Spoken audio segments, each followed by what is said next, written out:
Hi guys, welcome back to my channel. Thank you guys so much for all of your support on my previous video that I did with my husband. I know we had a lot of fun filming that, so I do have a lot more video ideas similar to that we're going to be doing together in the future. But for today's video, I'm actually going to talk about my personal journey and struggles with PCOS and endometriosis. Like I mentioned in one of my previous videos, I was diagnosed with PCOS almost 10 years ago. So I do want to talk about my story and my journey with PCOS for the past 10 years, and then also with endometriosis, which I was diagnosed with last year. I do have a second surgery coming up in a week and a couple of days, so I do want to put my story out before that surgery because I'm also going to be vlogging my whole journey with that surgery. So if you want to hear more about my journey and story with PCOS and endometriosis, then keep watching. Alright, so when I was a freshman in high school, I had really bad cystic acne, and I went to see multiple dermatologists, and all that was given to me was, some different pills, some different creams to put on my face, but nothing worked. So I finally went to see a dermatologist who decided to put me on birth control pill because obviously that does help with acne. So I was first placed on the birth control pill when I was a freshman in high school at 13, 14 years old, and I took it religiously, all through high school. And then once I got to college, my freshman year in college, I ran out of refills, and being irresponsible and lazy, I didn't feel like going to get a refill, so I stopped taking birth control altogether. So I was off of birth control probably for 3 months, and in that time period I didn't get a period at all. Now when I was in high school, it's hard for me to think back that far, but I want to say that my periods were pretty regular being on the birth control pill. It wasn't anything heavy or painful or anything like that, so being on the birth control, I did get my period regularly. So when I decided to, or not decided, but when I stopped taking my birth control in college, for those 3 months, I didn't get a period at all. And, back then I was like, oh, well, maybe I'm pregnant. So I went and took a pregnancy test, wasn't pregnant. So I was like, all right, well, I guess I'm just not getting a period. I didn't know anything about any types of issues like this before. So I just went about my day, living day to day, just not worried about it at all. And it wasn't until one day when I was sitting at my desk at work where I got probably one of the worst pains that I've ever experienced before. And it was like a very sharp, dull pain in my pelvic area. And I just started to sweat. I felt just very clammy, and I was confused as to what was going on. And I just immediately started thinking, well, I haven't had my period, maybe this is period cramps, I don't know, but it was just a horrible pain. And I remember talking to my supervisor and saying, hey, I need to go home, I'm really not feeling well. So I left work early, and I told my mom about it, and she was like, well, let's just take you to your lady doctor. So we went, and this was the first time that they did a pelvic ultrasound. And that's when I was first diagnosed with PCOS, because she saw that I had very enlarged follicles in my ovaries, and she, I guess, could immediately tell that I did have PCOS. So that's when I was first diagnosed with PCOS. So to kind of, I guess, control my symptoms and my diagnosis, she just put me back on the birth control pill. She gave me a new prescription, and she said, this is probably going to be something you're going to want to have under control, because when you decide to have kids, it's going to probably be very hard for you. Women with PCOS do have a lot of complications when they're trying to conceive, so just so you know, these are probably issues you're going to run into. And me being 19 at the time, I was like, okay, well, I'm not worried about that right now because I don't want to have kids right now. So I took my prescription, my birth control prescription, dropped it off, and started on the birth control. So that was almost 10 years ago. So about 5 years ago, I noticed that a lot of my symptoms started getting worse, I guess you can say. And kind of a little background, ever since I was a little girl, I've always had really bad stomach issues.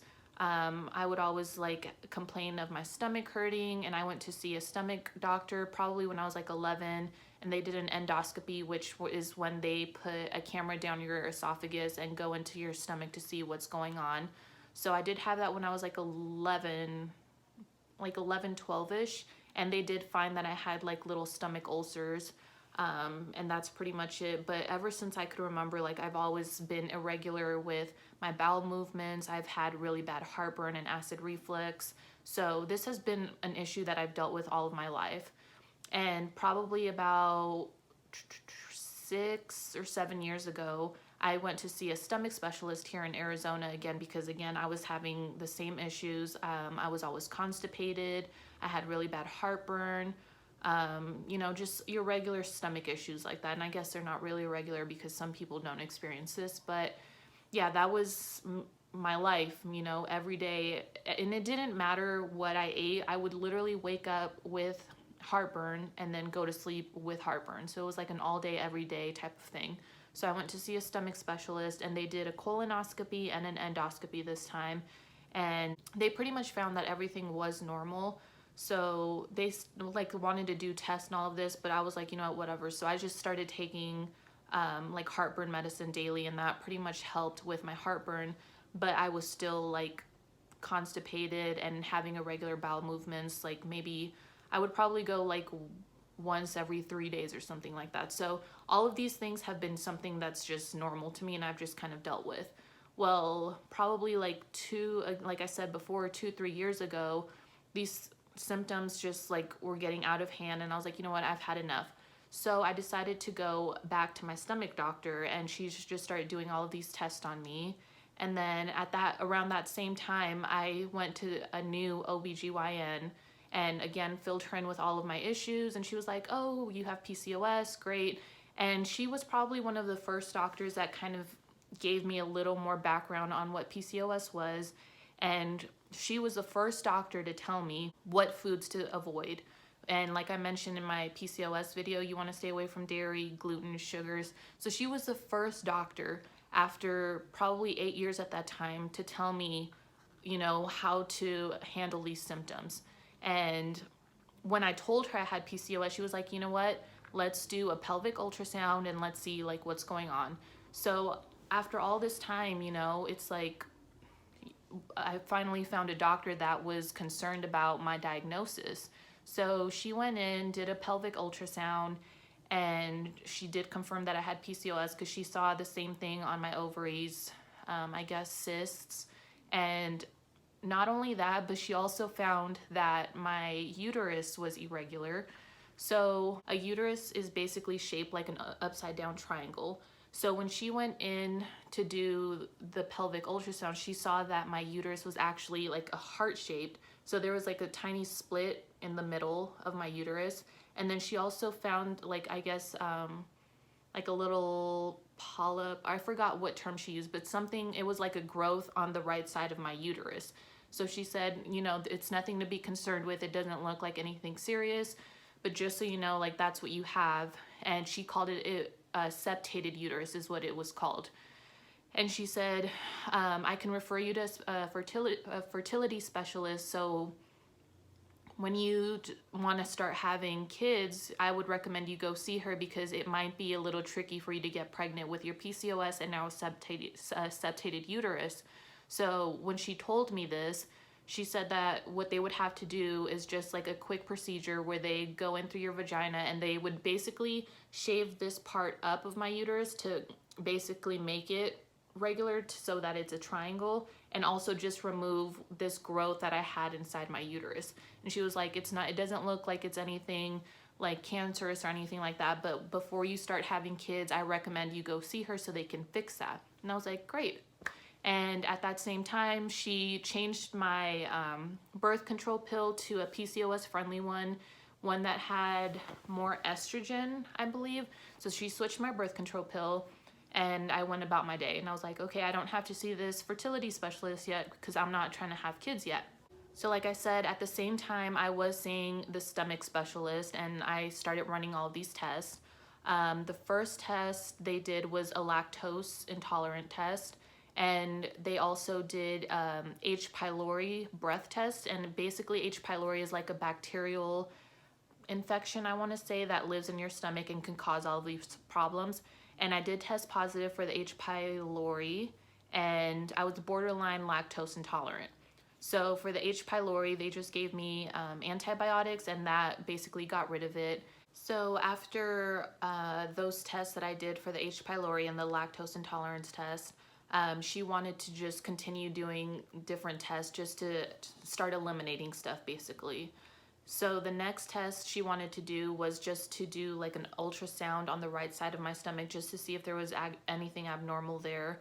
So I got an ultrasound done, and when they did this, they found that there was an abnormality with my bladder. So from there, I was referred to a urologist just to do more tests on my bladder because they found an abnormality with that. So I was like, great, another specialist. So from the stomach specialist, I went to go see a urologist. But before that, my stomach specialist, she basically diagnosed me with IBS, irritable bowel syndrome. And I was also diagnosed with severe constipation, nothing new there, and also being borderline lactose intolerant. I was like, great, whatever.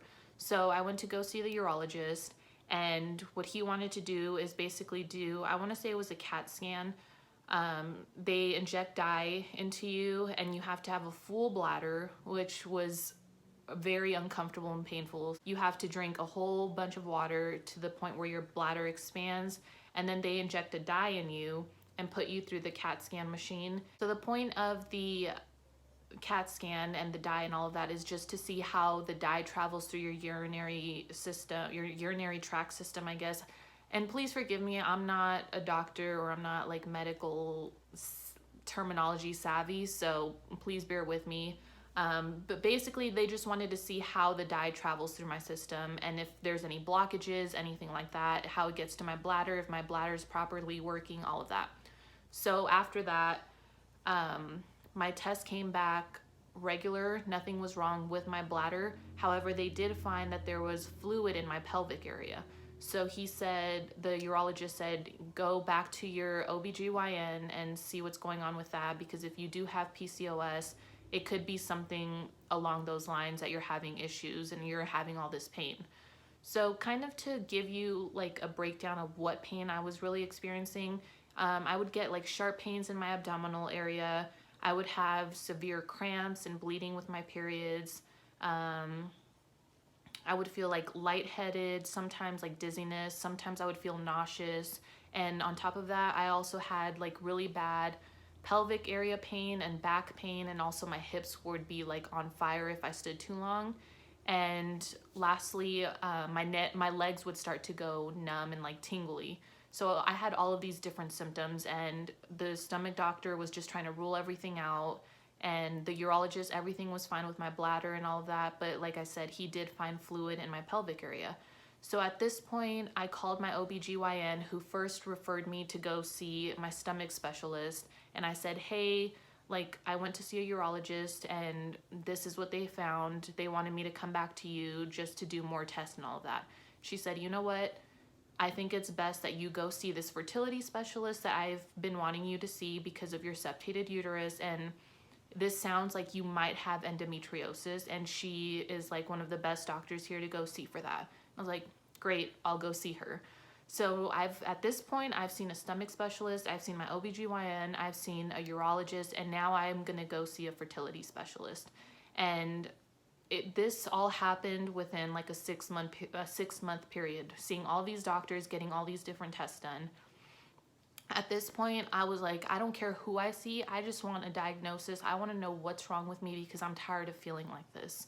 And it literally got to the point where sometimes I would have to cancel plans or wouldn't go certain places because I just wanted to be in bed. I was in so much pain, and the longer I stood up and had to like walk around, the worse I felt, because like I said, I was having really bad lower back pain, my hips, my legs, literally everything just hurt, and I was tired of feeling like this. So I was like, you know what, regardless if I'm trying to have kids right now or not, I need to go see this fertility specialist and see what's going on. I finally decided to go see the fertility specialist, and this was July of 2018, which was last year. And she saw all of my results with the urologist, with the stomach specialist, my OBGYN, and she was like, honey, it sounds like you might have endometriosis. And she did again confirm that I had PCOS. So this was the third doctor that did confirm that I had PCOS. And she said, let's go ahead, go inside, let's do a pelvic ultrasound, we'll see what it's looking like inside.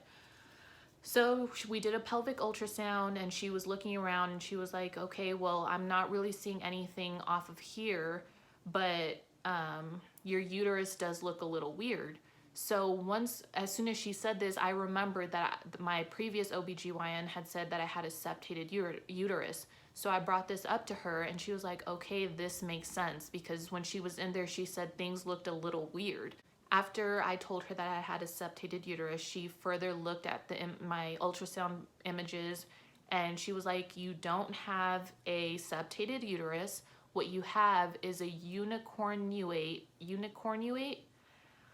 I don't know. I'll link it down below what it is, but it's a unicornuate uterus. And the way she explained it was, so again, your uterus is supposed to be like this. Well, mine was basically half like this, and I had a little, she called it a uterine horn that was connected. So I was pretty much missing like the right bottom half of my uterus. So it was just like this.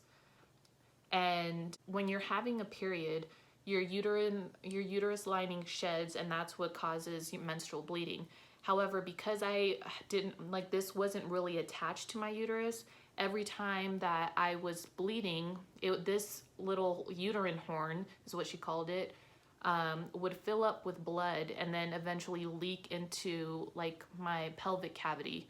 And this was causing endometriosis, or at least that's what her thought process was when she just did the pelvic ultrasound. She was like, that's what I'm guessing, but I can't confirm any of this until I go inside and see what's going on, because endometriosis unfortunately cannot be diagnosed with just doing ultrasound or anything like that. Doctors actually have to go in with a camera and see what's going on in there. So that's what she had to do.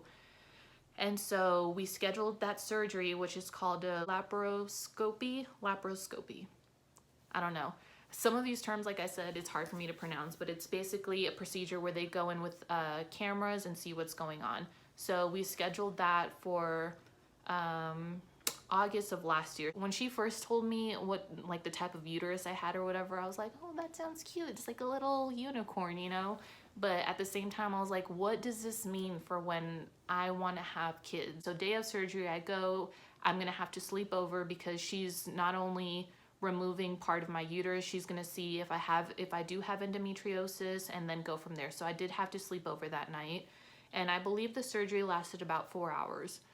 So after my surgery was done, you know, my husband and my mom were there, and she ended up explaining everything to them. And once I was like fully awake and aware and all of that, she came in and explained everything to me.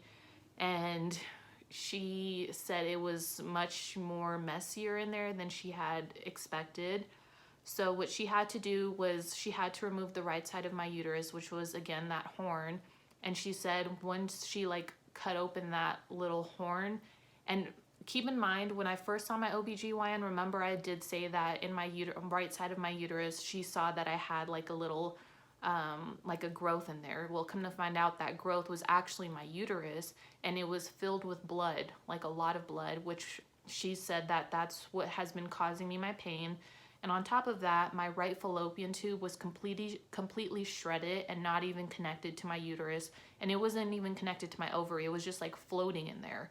And on top of that, she also did find that I had the beginning stages of endometriosis, which makes sense because, again, when I'm having my period, my blood isn't, I mean, I'm still bleeding, but it's also going into my pelvic cavity and like attaching itself to different organs and stuff, which is what endometriosis is.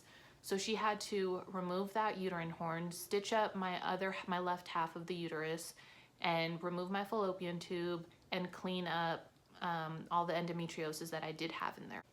So once I heard this, I immediately started freaking out, because not only do I not have part of my uterus, now I don't have my right fallopian tube.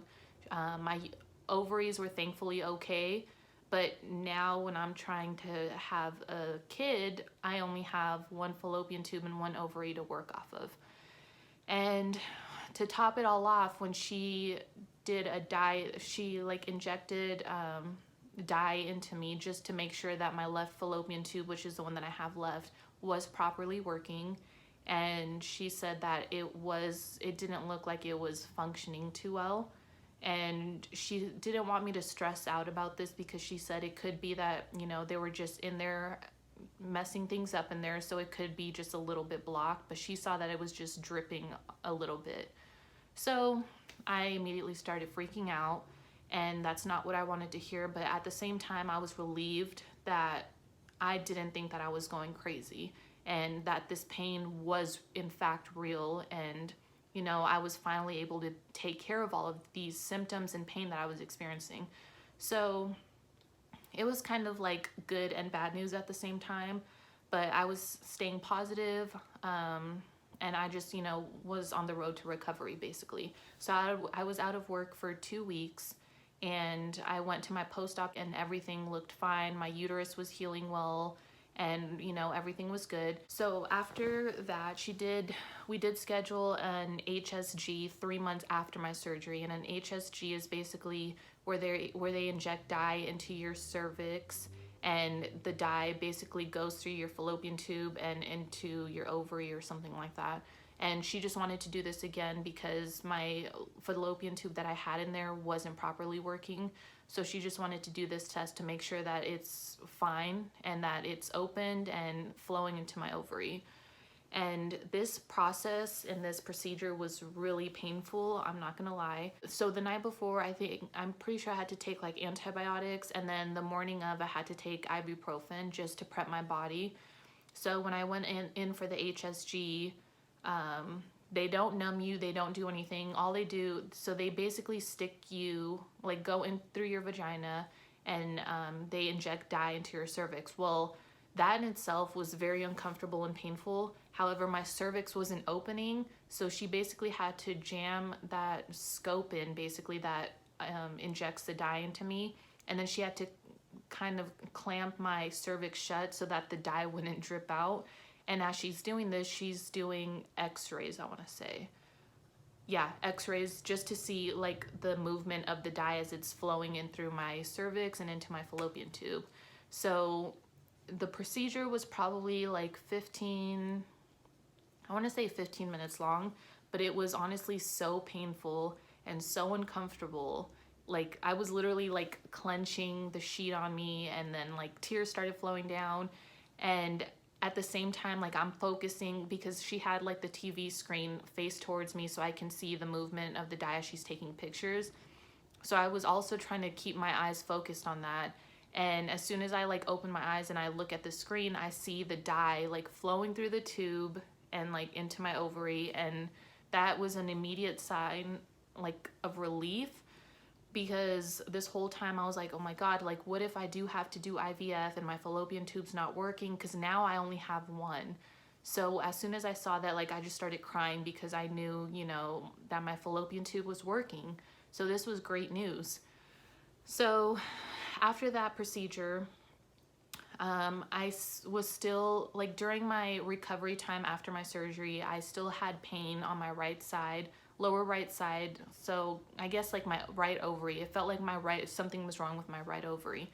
So I went in to see her, I want to say towards the end of November after my HSG, and I told her, I'm still experiencing this pain. Is this like a sign, like a bad sign? Like what's going on? So she again did another pelvic ultrasound, and she said, you have a cyst on your right ovary. This is probably just because you just got surgery and your body was like reacting with towards all the stress and all of that. So it probably just created a cyst. It's gonna rupture on its own. Just take ibuprofen basically. And I was like, okay. And after that, at one point, I feel like I felt my cyst rupturing because I was like in a lot of pain one night. And I was like, okay, well, hopefully this gets rid of that pain basically. Well, it unfortunately didn't. So ever since then, I've had this really bad, sharp, dull pain on my lower right pelvic area, close to where like my bladder is, because every time my bladder either fills up, or when I'm going to the bathroom, or sometimes even when I sneeze or cough, just any pressure that's put down there and it makes everything contract down there, it's painful for me. So again, I went back to see her, I want to say this July, so a couple of months ago. And I was like, hey, like I'm still having this pain, what's going on? So I reminded her that she had told me that there was a cyst on my ovary, and I was like, is this cyst still there? Like, is there more cysts? Like, what's going on? So she did another pelvic ultrasound, and she was like, you don't have a cyst there. Like, you know, there's nothing there. Your ovary looks fine. Everything looks healthy in there. So maybe this is just like memory pain, basically. And sometimes when you have a pain for so long and then it's gone, your body just adapts to that pain and you keep feeling those bursts of pain. So I was like, great, I'm going crazy again. So she was like, the only way we can see what's actually going on in there is to do another laparoscopy.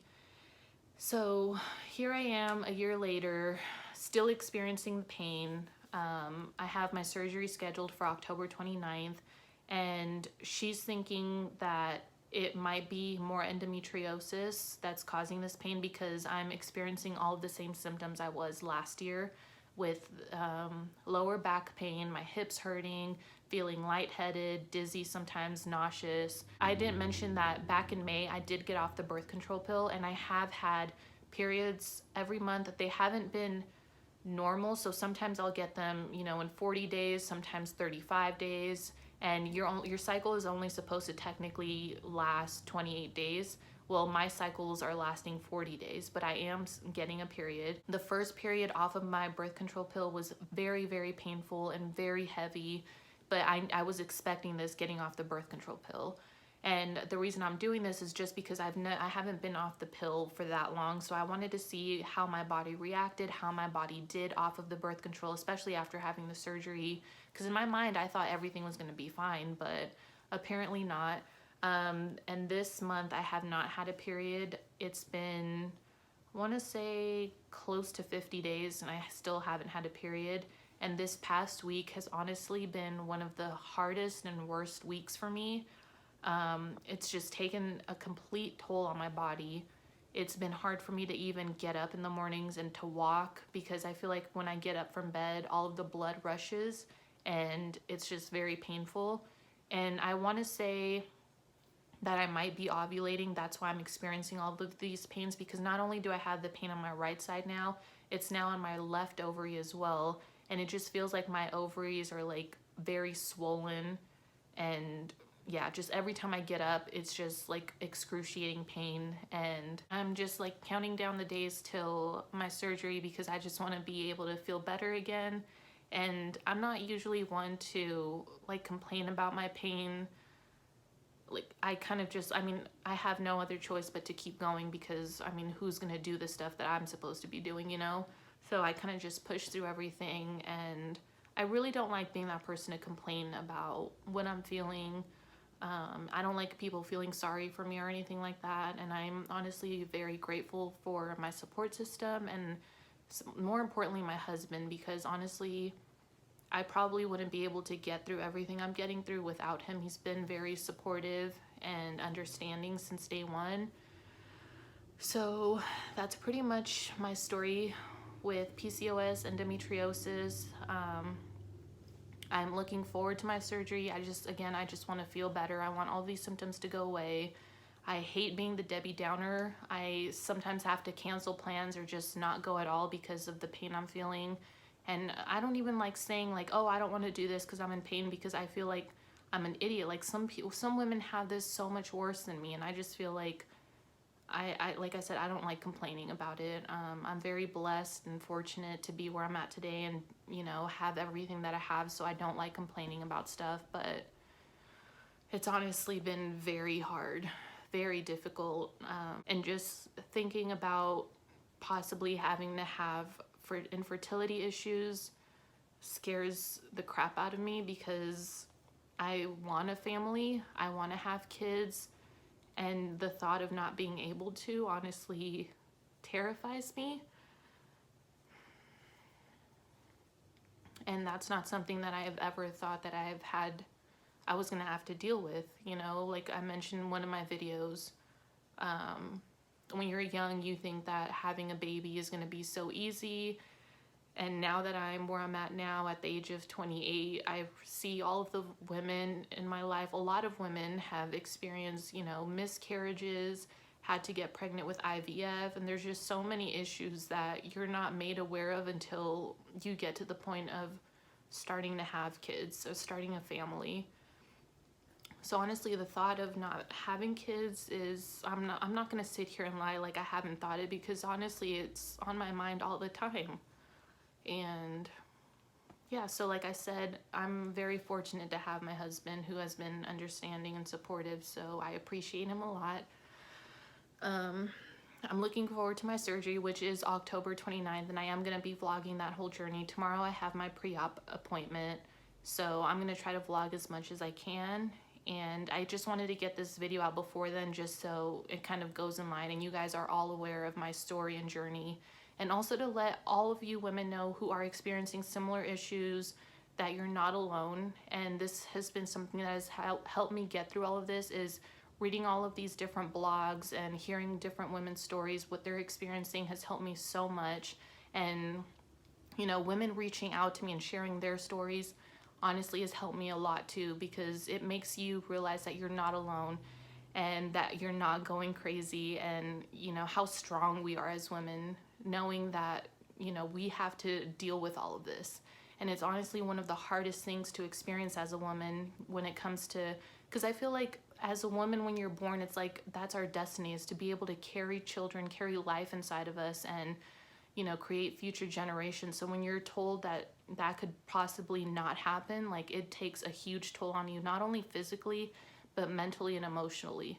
So just having that support system, it truly means a lot. Comment down below if you have any of these symptoms or similar stories. I want to hear all about them. Thank you guys for listening to me. I know it's kind of a long video, but I just needed to get it out there just so I can hopefully at least inspire one other woman and let her know that she's not alone.